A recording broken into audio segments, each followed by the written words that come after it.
Okay. विद्यार्थी मित्रांनो, आपण अभ्यासक्रमामधील प्रकरण क्रमांक 6 निर्देशांक या प्रकरणाचा अभ्यास केलेला आहे. आज आपण निर्देशांक या प्रकरणावर पुस्तकामध्ये दिलेला जो स्वाध्याय आहे या स्वाध्यायावर चर्चा करणार आहोत. मात्र ही चर्चा करण्याच्या अगोदर सर्वांनी एक गोष्ट लक्षात घेणं गरजेचं आहे की फक्त स्वाध्यायामधीलच प्रश्न परीक्षेला विचारले जात नाहीत.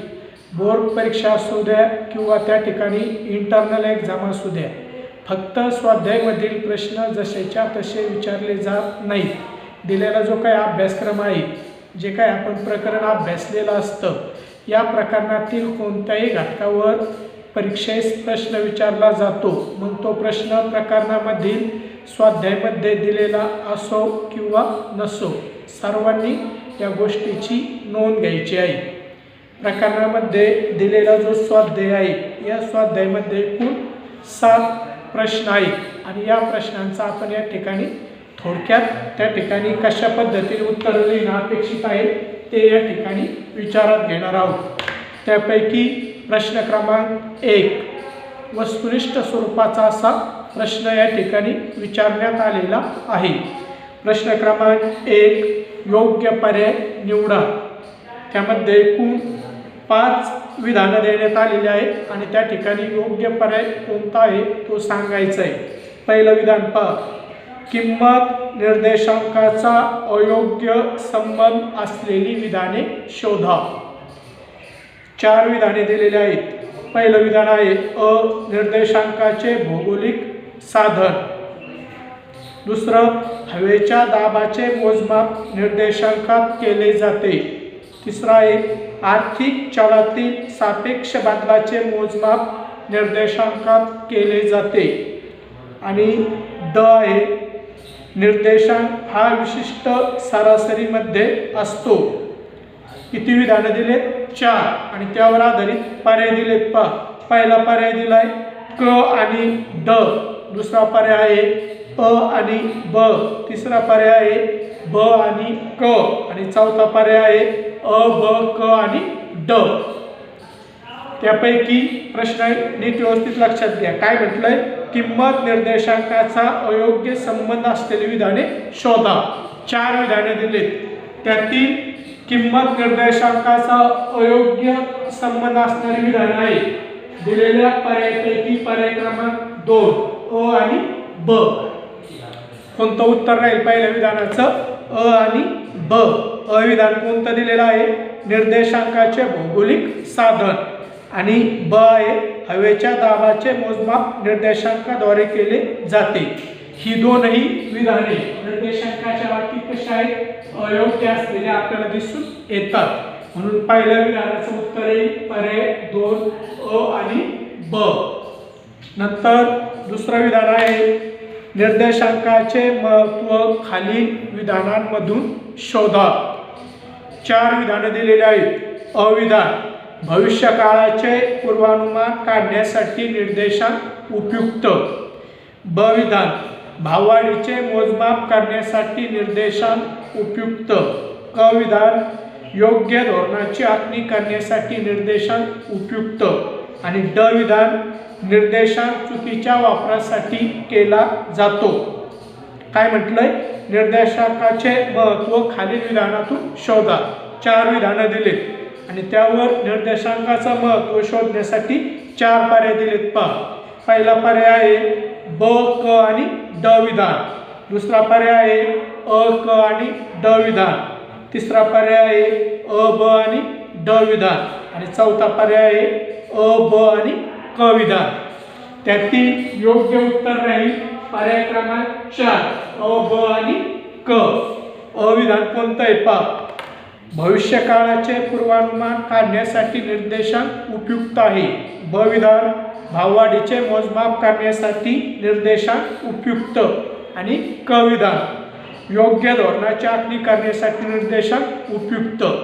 ही तीनही विधानं आपल्याला निर्देशांकाचं महत्त्व स्पष्ट करतात. म्हणून दिलेल्या पर्यायापैकी पर्याय क्रमांक 4 अ ब आणि क हे या विधानाचं योग्य उत्तर राहील. नंतर तिसरं विधान दिलेलं आहे, योग्य पर्याय निवडा. या अंतर्गत भारान्वित निर्देशांकाला लागू असणारी विधाने. आपण भारान्वित निर्देशांक अभ्यासलेला आहे आणि त्यावर हा उपप्रश्न आहे. भारान्वित निर्देशांकाला लागू असणारी विधाने. एकूण 4 विधाने देण्यात आलेली आहेत. कोणकोणती विधानं आहेत? प्रत्येक वस्तूंना सारखे महत्त्व दिले जाते. विविध वस्तूंना योग्य भारांश दिला जातो. बहुतेक वेळा संख्याही भारांश म्हणून वापरली जाते.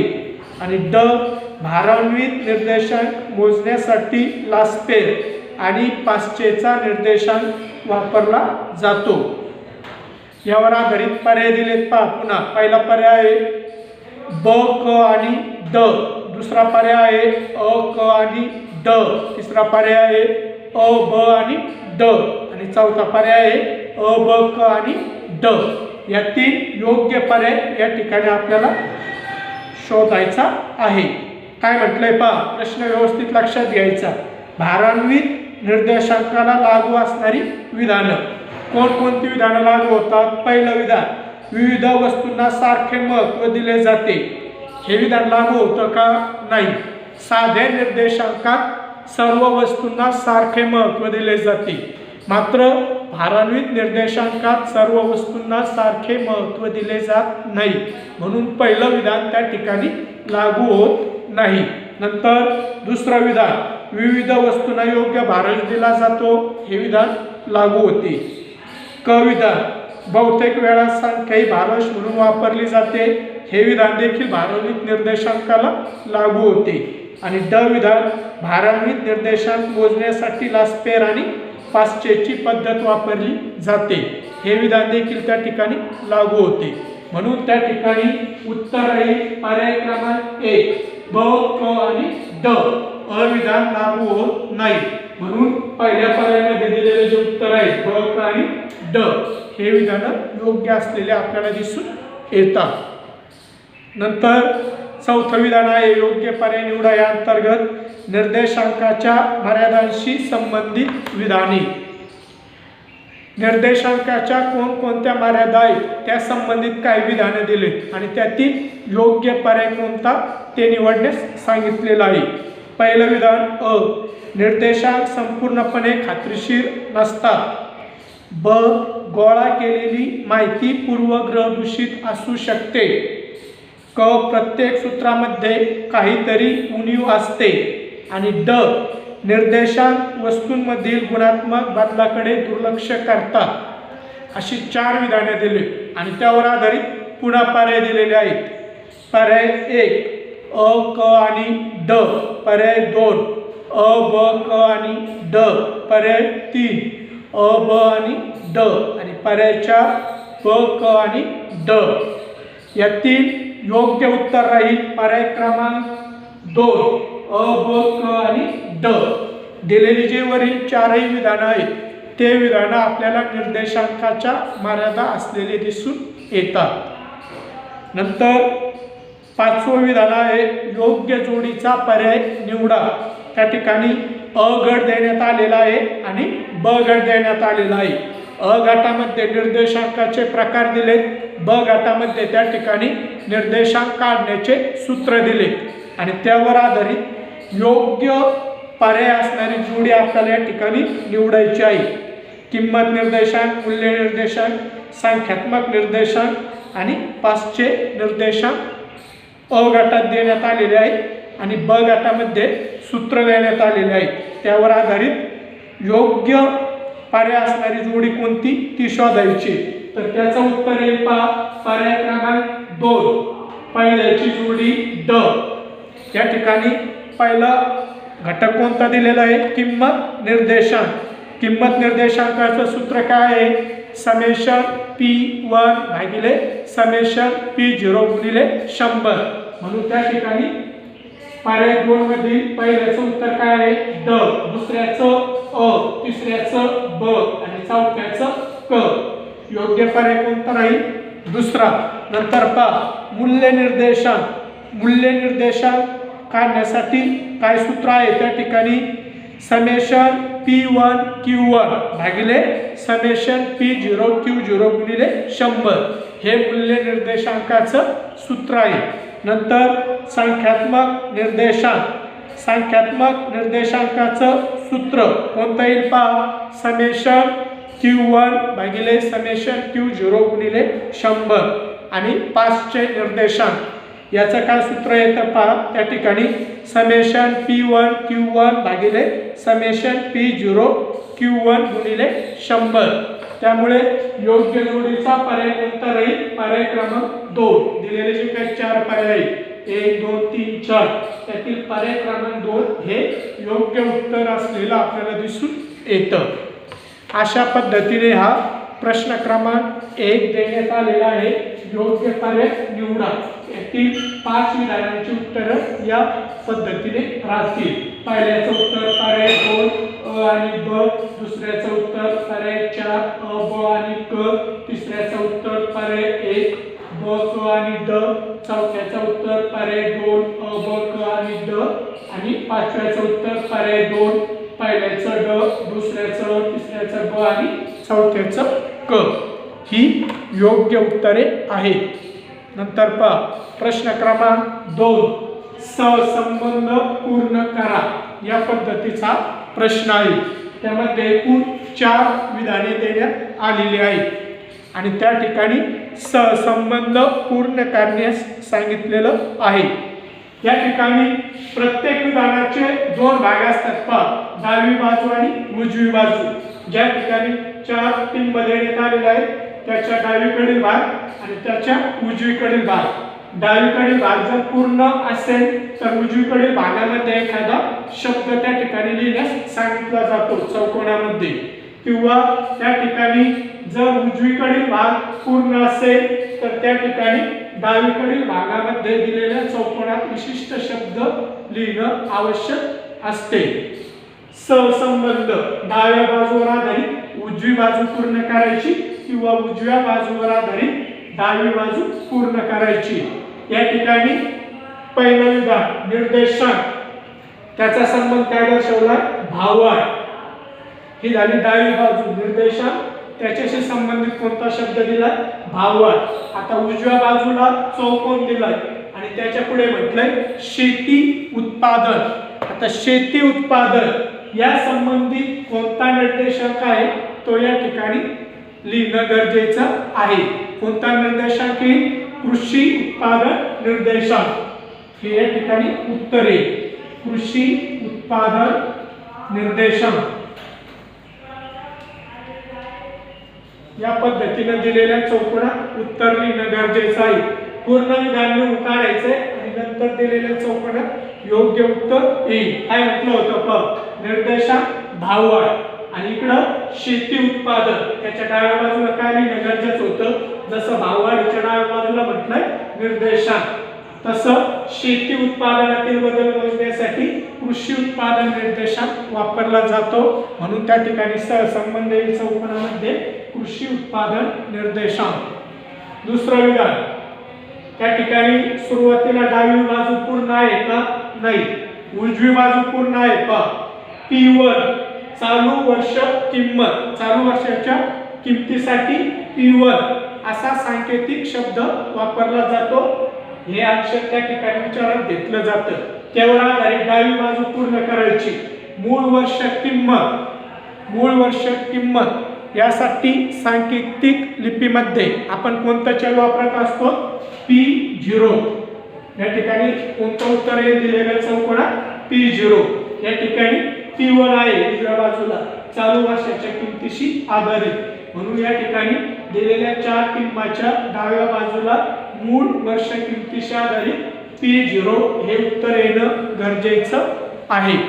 नंतर तिसरा विधान दिलेला आहे पहा, लास्ते निर्देशांक आणि त्यासमोर चौकोन दिलेला आहे डाव्या बाजूला आणि या उलट उजव्या बाजूला 5 चे निर्देशांक, त्याच्या समोर त्याची जोडी काय दिली, चालू वर्षाचे परिमाण. 5 चा निर्देशांक चालू वर्षाचे परिमाण विचारात घेऊन तयार केलेला असतो.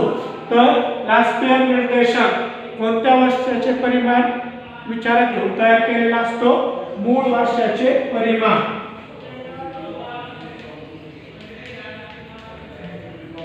या ठिकाणी उत्तर आहे मूळ भाष्याचे परिमाण.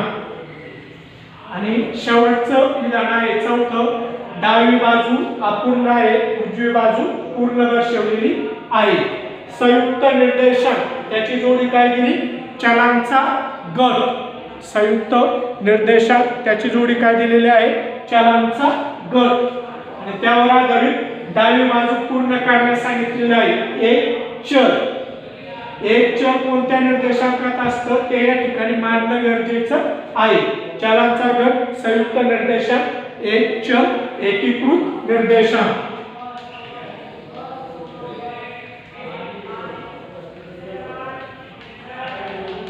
काय उत्तर असणे गरजेचं आहे? एकीकृत निर्देशांक. अशा पद्धतीने प्रश्न क्रमांक 2 सहसंबंध पूर्ण करा हा स्वाध्यायामध्ये दिलेला आहे. या पद्धतीने त्याची अपेक्षित उत्तर लिहिणं गरजेचं आहे. पूर्ण विधान लिहून काढायचं आणि नंतर दिलेल्या चौकोनात योग्य जे उत्तर असेल ते लिहिणं अपेक्षित आहे. नंतर पहा प्रश्न क्रमांक 3 दिलेला आहे स्वाध्यायामध्ये. खालील उदाहरणे सोडवा. एकूण 4 उदाहरणे दिलेली आहेत. किंमत निर्देशांकावर आधारित एक उदाहरण दिलेलं आहे. सूत्र सर्वांना माहीत आहे. त्या सूत्राचा वापर करून संबंधित उदाहरण सोडवायचे. दुसरं संख्यात्मक निर्देशांक काढायचे. याचं सूत्र पण आपण अभ्यासलेलं आहे, उदाहरण अभ्यासलेलं आहे. नंतर तिसरं मूल्य निर्देशांक काढण्यास सांगितलेलं आहे. याचं देखील सूत्र आपल्याला माहीत आहे. एक उदाहरण यावर आधारित आपण अभ्यासलेलं आहे. आणि चौथं पाश्चेचा निर्देशांक व लास्पेअरचा निर्देशांक काढण्यास सांगितलेला आहे. याचे देखील सूत्र उदाहरणे आपण अभ्यासलेली आहेत. एकूण 5 प्रकारचे निर्देशांक काढण्यास सांगितलेले आहेत पहा प्रश्न क्रमांक 3 अंतर्गत. आणि सर्वांनी ही 5ही उदाहरणं सोडवायची. उदाहरणं सोडवताना काही अडचण आली तर विचारायची आहे पहा. नंतर प्रश्न क्रमांक 4 फरक स्पष्ट करा. यावर देखील आपण अनेकदा चर्चा केलेली आहे. फरक लिहिताना 2 बाजू करायच्या असतात उत्तराच्या, डावी बाजू आणि उजवी बाजू. 2 गुणांसाठी परीक्षेत फरक विचारला जात असतो. त्यामुळे किमान 2 ते 3 पॉईंटमध्ये फरक स्पष्ट करणं गरजेचं आहे. पहिला फरक साधा निर्देशांक, भारान्वित निर्देशांक. व्याख्या आणि सूत्र लिहायचं 2 पॉईंटमध्ये. किंमत निर्देशांक, संख्यात्मक निर्देशांक. या ठिकाणी देखील अर्थ व व्याख्या आणि सूत्र लिहिणं अपेक्षित आहे. अगोदर डाव्या बाजूला किंमत निर्देशांकाची व्याख्या लिहायची, नंतर उजव्या बाजूला संख्यात्मक निर्देशांकाची व्याख्या लिहायची. दुसरा पॉईंट सूत्राचा आहे. 2-3 मुद्द्यामध्ये फरक लिहिणं अपेक्षित आहे. आणि तिसरा फरक आहे लास्पेअर निर्देशांक आणि पाश्चे निर्देशांक. हा देखील 2 ते 3 मुद्द्यामध्ये स्पष्ट करायचा आहे. आपण त्याच्या व्याख्या सूत्र अभ्यासलेले आहेत, उदाहरणं अभ्यासलेले आहेत आणि त्यावर आधारित 2 ते 3 पॉईंटमध्ये हे फरक लिहिणं आवश्यक आहे. सोपे फरक आहेत. त्या ठिकाणी दिलेल्या सिलेबसवर आधारित पुस्तकामध्येच त्याचं उत्तर तुम्हाला शोधता येईल. नंतर प्रश्न क्रमांक 5 आहे पहा. खालील विधानांशी तुम्ही सहमत आहात की असहमत आहात? सकारण स्पष्ट करा. या प्रकारचा प्रश्न आपल्या बोर्ड परीक्षेमध्ये 12 गुणांसाठी विचारला जात असतो पहा. सहमत आहात की असहमत. एकूण 5 विधानं दिलेली असतात आणि 5 विधानांपैकी 3 विधानं सोडवायची असतात. प्रश्न क्रमांक 4 बोर्ड प्रश्नपत्रिकेच्या स्वरूपामध्ये 4था प्रश्न असतो या प्रकारचा. सहमत आहात की असहमत. त्याचं उत्तर त्या ठिकाणी लिहिणं अपेक्षित असतं. फक्त एका ओळीत उत्तर लिहिलं सहमत आहे किंवा असहमत त्यासाठी 1 गुण असतात आणि त्याच्या स्पष्टीकरणासाठी 3 गुण. पहिलं विधान, निर्देशांकामध्ये फक्त किंमत पातळीतील बदल मोजले जातात. दिलेल्या विधानाशी सहमत असेल तर काय म्हणायचं? सहमत आहे. सहमत नसेल तर म्हणायचं असहमत आहे. काय उत्तर आहे? दिलेल्या विधानाशी मी असहमत आहे. फक्त किंमत पातळीतील बदलच निर्देशांकाद्वारे मोजले जातात का? नाही. एवढं एका ओळीत जर उत्तर लिहिलं तर 1 गुण, आणि का असहमत आहे त्याचं स्पष्टीकरण करण्यासाठी 3 गुण असतील. त्याचं स्पष्टीकरण करायचं. मग फक्त किमतीतील बदल मोजले जात नाही तर अन्य कोणकोणते बदल मोजले जातात त्यावर आधारित स्पष्टीकरण करायचे. नंतर दुसरं विधान, निर्देशांकाला कोणत्याही मर्यादा नाहीत. याचं उत्तर देखील काही दिलेल्या विधानाशी मी असहमत आहे, कारण निर्देशांकाला अनेक मर्यादा आहेत आणि स्पष्टीकरणासाठी मग त्या मर्यादा लिहायच्या क्रमाने. तिसरं विधान, निर्देशांक हा मूळ वर्षाशिवाय तयार केला जातो. याचं उत्तर काय येईल? दिलेल्या विधानाशी मी असहमत आहे, कारण निर्देशांक तयार करताना मूळ वर्ष विचारात घेतले जाते. त्याचं स्पष्टीकरण करायचं. या पद्धतीचा हा प्रश्न अत्यंत सोपा असलेला आपल्याला दिसून येतो. नंतर प्रश्न 6, खालील प्रश्नांची उत्तरे लिहा. निर्देशांकाची वैशिष्ट्ये स्पष्ट करा. आपण जवळजवळ 7 ते 8 वैशिष्ट्ये अभ्यासलेली आहेत. ती वैशिष्ट्य थोडक्यात लिहायची. निर्देशांकाचे अर्थशास्त्रातील महत्त्व स्पष्ट करा. अर्थशास्त्रात निर्देशांक कशा पद्धतीने उपयुक्त ठरतो याचा देखील आपण अभ्यास केलेला आहे. त्या ठिकाणी देखील किमान 4 ते 6 महत्त्व लिहिणं गरजेचे आहे. आणि शेवटचा प्रश्न आहे, सविस्तर उत्तरे लिहा. निर्देशांक रचनेच्या पायऱ्या स्पष्ट करा. आपण निर्देशांक रचनेच्या पायऱ्या विचारात घेतलेल्या आहेत. त्या पायऱ्या लिहायच्यात आणि त्याचं स्पष्टीकरण करायचे. उदाहरणार्थ, किंमत निर्देशांकाचा हेतू मूळ वर्षाची निवड, वस्तूंची निवड, वस्तूंच्या किमतीची निवड, योग्य सरासरीची निवड, योग्य भाराची निवड आणि योग्य सूत्राची निवड. या निर्देशांक रचनेच्या पायऱ्या लिहायच्या आणि प्रत्येक पायरीचं व्यवस्थित स्पष्टीकरण करायचे. या पद्धतीने सर्वांनी वर्गपाठ वहीमध्ये या प्रकरण क्रमांक 6 वरील निर्देश स्वाध्याय लिहिणं अपेक्षित आहे. स्वाध्याय सोडवताना काही अडचणी येत असतील तर माझ्याशी संपर्क करायचा आहे. या ठिकाणी आज आपण थांबूया. धन्यवाद.